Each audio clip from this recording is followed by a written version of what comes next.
చేరిన మృతదేహం. GWAC Gulf కార్మికుల అవగాహన వేదిక ఆధ్వర్యంలో రోడ్ యాక్సిడెంట్ లో జగిత్యాల జిల్లా వాసి మృతి. ఇది చాలా దురదృష్టకరమైన వార్త. సౌదీ అరేబియాలో జగిత్యాల జిల్లా కొత్తపేట గ్రామం వెల్గటూర్ మండల్ గారి అకస్మాత్తుగా మరణం జరిగిన తీరు కుటుంబానికి బంధువులకి తీరని లోటు. ప్రియమైన మనిషి వెళ్లిపోవడం ఎంతటి బాధాకరమైన విషయం అనేది మాటల్లో చెప్పలేం. జీడబ్ల్యూఏసీ సంస్థతో పాటు ఇండియన్ ఎంబసీ, ఫరూక్, రఫీక్, పెరిక రాజేందర్, నరసింగరావు మరియు ఎన్ఆర్ఐ డిపార్ట్మెంట్ అధికారి చిట్టిబాబు గారి సహకారంతో 22 రోజుల తర్వాత మృతదేహాన్ని స్వగ్రామానికి చేర్చడం చాలా పెద్ద కార్యం. ఈ సాయం అందించిన ప్రతి ఒక్కరికి కృతజ్ఞతలు తెలియజేయడం గర్వకారణం. ఈ ప్రక్రియలో పేపర్ వర్క్ నుండి అన్ని రకాల వ్యవహారాలు సమర్థవంతంగా పూర్తి చేయడం ఒక పెద్ద బాధ్యత.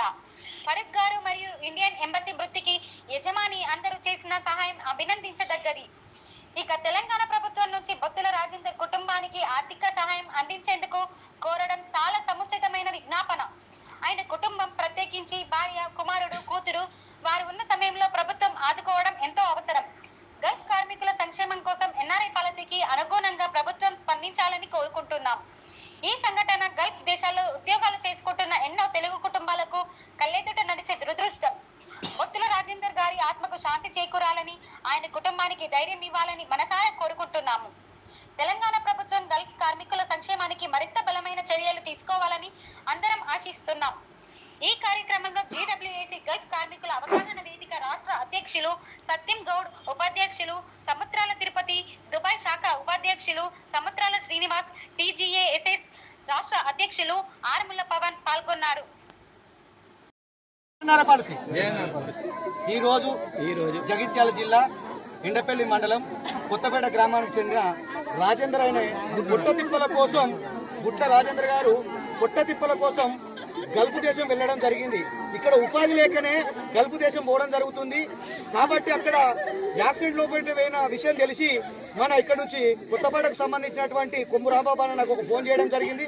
చేసిన వెంటనే జీడబ్ల్యూఎస్ సంస్థ, మా గల్ఫ్ కార్మికుల అవగాహన వేదిక సంస్థ ద్వారా అక్కడ ఉన్నటువంటి రఫీక్ భాయ్ మరియు ఫారూక్ భాయ్ మరియు నర్సింహులన్న వీళ్ళు ముగ్గురు అక్కడ ఎంఎస్తో మాట్లాడి, కపిల్తో మాట్లాడి 20 రోజులు పట్టింది. నాగరాజు గారు వీళ్ళు మాట్లాడి ఆ యొక్క డెడ్ బాడీ రావడం కోసం కపిల్ దగ్గరకు పోయి ఆ ఎంఎస్తో మాట్లాడి చాలా తిప్పలు పడ్డది. ఒక్కరోజు చనిపోయిన బాడీ ఇంటికాడ ఉండడానికి ఎంతో బాధపడతాం మనం. అటువంటిది 20 రోజుల నుంచి అజ్ఞాతవాసం వెళ్ళవలసిన నా గల్ఫ్ కార్మికుడికి న్యాయం జరగాలని నేను మా సంస్థ ద్వారా డిమాండ్ చేస్తున్నాను. ముఖ్యంగా మన తెలంగాణ ప్రభుత్వం అప్పుడు కేసీఆర్ గారు గల్ఫ్ కార్మికుల కోసం మేము ప్రత్యేకించి నిధి ఏర్పాటు చేస్తామని ఏనాడు చేయలేదు. కాకపోతే కాంగ్రెస్ ప్రభుత్వం వచ్చిన తర్వాత మొన్న కొత్తగా ఒక బిల్లు అనేది పెట్టే, కాకపోతే చనిపోయిన కుటుంబాలకు మాత్రం మన 5 లక్షల ఎక్స్ప్రెస్ ఇస్తా అన్నాడు. కానీ ఇదే కాదు నేను కోరుకునేది, మా సంస్థ ద్వారా డిమాండ్ చేసేది ఏంటంటే ప్రతి ఎంఎస్లో గల్ఫ్ దేశాలు 18 గల్ఫ్ దేశాల్లో ప్రతి ఎంఎస్లో మన తెలంగాణ నాయకుడు ఉండాలి. అక్కడ నుంచి చనిపోయిన 24 గంటల హెల్ప్ లైన్ ద్వారా మన డెడ్ బాడీ మనకి ఇక్కడ రావాలి. ఎన్ని రోజులు ఈ సంస్థలు చేస్తాయి, సంస్థల ద్వారా వచ్చిన కాకుండా ప్రభుత్వం పట్టించుకోవాలి.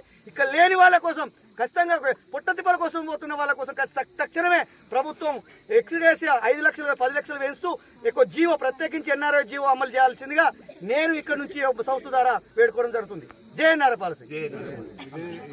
ఏదైతే ఇప్పుడు రోడ్డు ప్రమాదం జరిగిందో అది కోర్టులో ఉన్నది. కోర్టు నుంచి వీళ్ళ కుటుంబానికి న్యాయం జరిగే విధంగా కోర్టు నుంచి డబ్బులు కూడా రావాలని అక్కడ మా సంస్థ ద్వారా మాట్లాడతాం. అట్లనే వీళ్ళిద్దరు చిన్నపిల్లలు పాపం చూస్తే బాగా అనిపిస్తుంది. ఎందుకంటే నేను ప్రభుత్వాన్ని అడిగేది 5 లక్షలు అడుగుతున్నాను చూస్తున్నా, అది 10 లక్షలు ఇవ్వాలి. ఎందుకంటే ఒకడ నలుగురు ఆడపిల్లలు ఉన్నారు, వాళ్ళు పెళ్లి చేయాలంటే ఎంత బాగుంటుంది. నలుగురు ఆడపిల్లలు ఉంటే వాళ్ళకి 5 లక్షలు ఇస్తే సరిపోతుందా? ఖచ్చితంగా 10 లక్షల రూపాయలు ఆర్థిక సాయం వాళ్ళ అకౌంట్లో, వాళ్ళ పిల్లల అకౌంట్లో వాడాలని నేను ఈ సందర్భంగా తెలియజేస్తున్నా. ఇలాంటి ఇంకా డెడ్ బాడీలు ఉన్నాయి, ఇంకా వస్తున్నాయి. ఈ గోసలు రావద్దు. ప్రభుత్వం దగ్గరుండి ఇంకా వీళ్ళకు ఆర్థిక సాయం అందించాలి. వీళ్ళ ప్రతి ఏదైతుందో ప్రతి స్కీమ్ కూడా ఇలా వర్తించాలని నేను మనస్ఫూర్తిగా కోరుకుంటాను. ఎందుకంటే ఎన్నో డెడ్ బాడీలు చూసినా బాగా అనిపిస్తుంది. ఎందుకంటే కొన్ని డెడ్ బాడీలు మేమే దగ్గరుండి కాలబెట్టినాం దుబాయ్లో కరోనా టైంలో. మాకు ఎన్ని బాధలు అంటే తట్టుకోలేకపోతున్నాం. ప్రభుత్వం దగ్గరుండి ఆర్థిక సాయం అందించి ఇలాంటి జరగకుండా ఏదైతే ఇది జరిగిందో ప్రమాదంలో దీనికి కారణం ఉన్న వాళ్ళు ఖచ్చితంగా కోర్టుల కేసు వేసి వీళ్ళకు ఆర్థిక సాయం అందించే విధంగా ప్రయత్నం చేద్దాం. జయనారాయణ పాలసీ. జోహార్ జోహార్.